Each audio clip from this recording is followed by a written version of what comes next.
Hi, I'm Hope Birsh and welcome to Bit Tip Tuesday today. And today I'm going to talk about something I am insanely passionate about.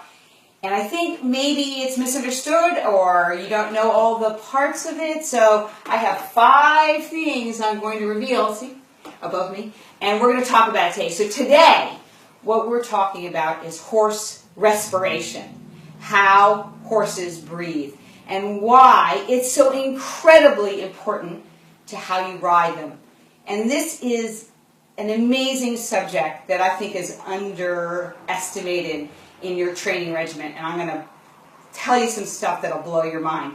So first off, one of the things that people don't really know is, number one, horses only breathe through their noses. I'm going to toss it.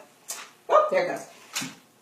Only through their noses. Not like you and me, where we can choose nose, mouth, or maybe mouth if you have a cold. Horses breathe only through their noses. So you've got the nasal passage, and then you've got the mouth. But horses can only breathe through their nose. So that's one thing that's super important.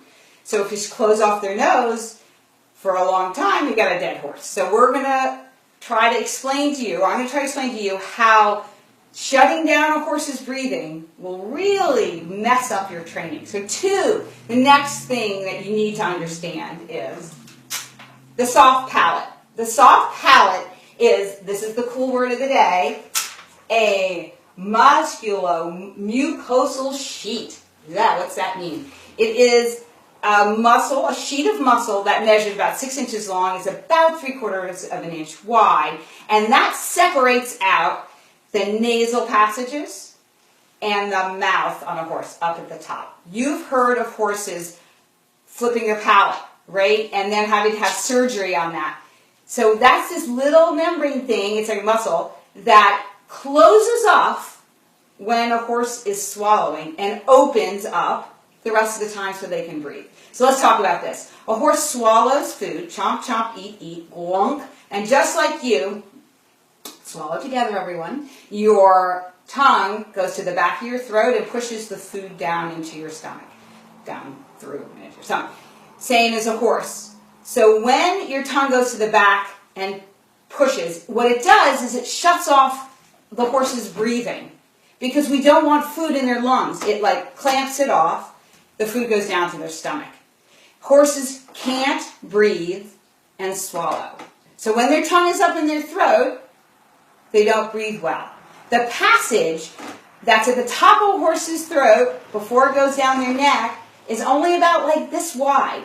And when a horse is racing, horses breathe 2 bathtub-size amounts of air every second. Every second. So imagine pushing a bathtub-size air amounts through a space this big. And that's only if what? Their tongue is lying flat. If their tongue gets up, you're already pushing on that space, right? Like a swallow, and you're narrowing their nasal passage. That's most certainly going to impact how they breathe, right? Okay, so the next thing we're going to talk about is how horses breathe. Number 3, at rest, at the walk and the trot, a horse breathes by expanding and contracting their lungs, their muscles in their chest, right? And that's only at the walk and at the rest and at the trot, all right? And that is, they'll intake as much oxygen as they need in order to keep breathing and to have enough to feed their bloodstream and to do the work, okay? That's only then, all right?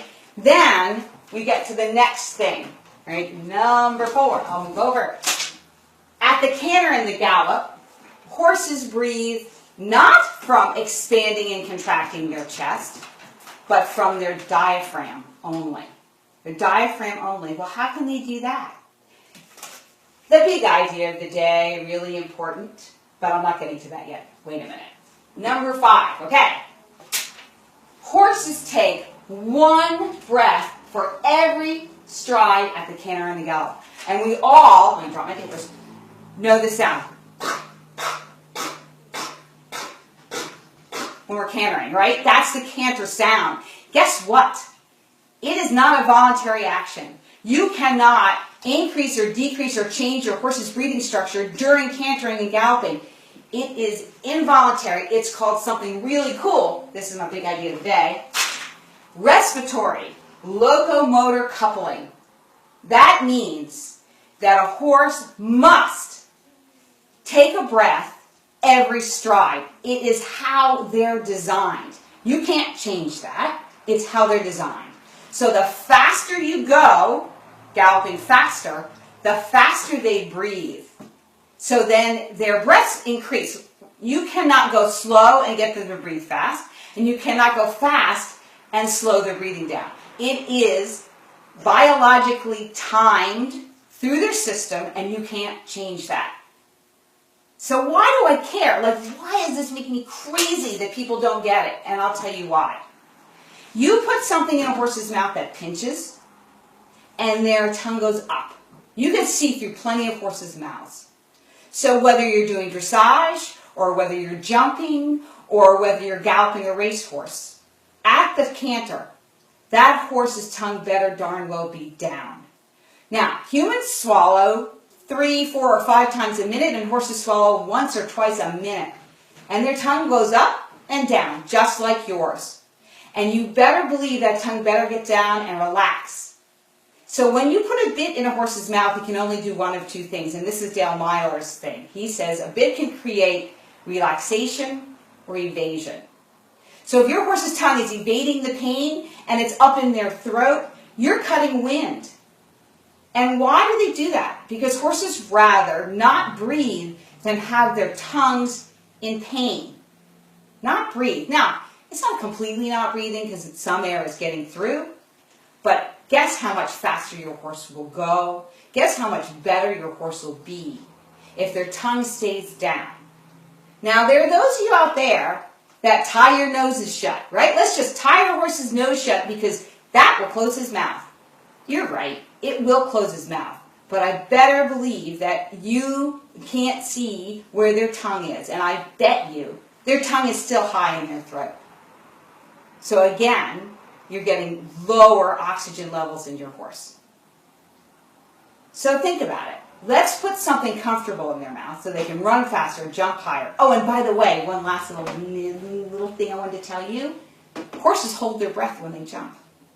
They push off, and they don't breathe again until they land. So if you've got a horse and you're pinching his tongue on the way into a big jump, you're cutting his breathing, he holds his breath. No wonder when they land and root and try to get the reins out of your hand to take a deep breath, it's because they want to get comfortable again. So give it a shot. Try something amazingly comfortable in your horse's mouth, and if they run off with you, put on a curb and give it a shot. And let me know how it goes. Thanks for tuning in. We'll see you next week.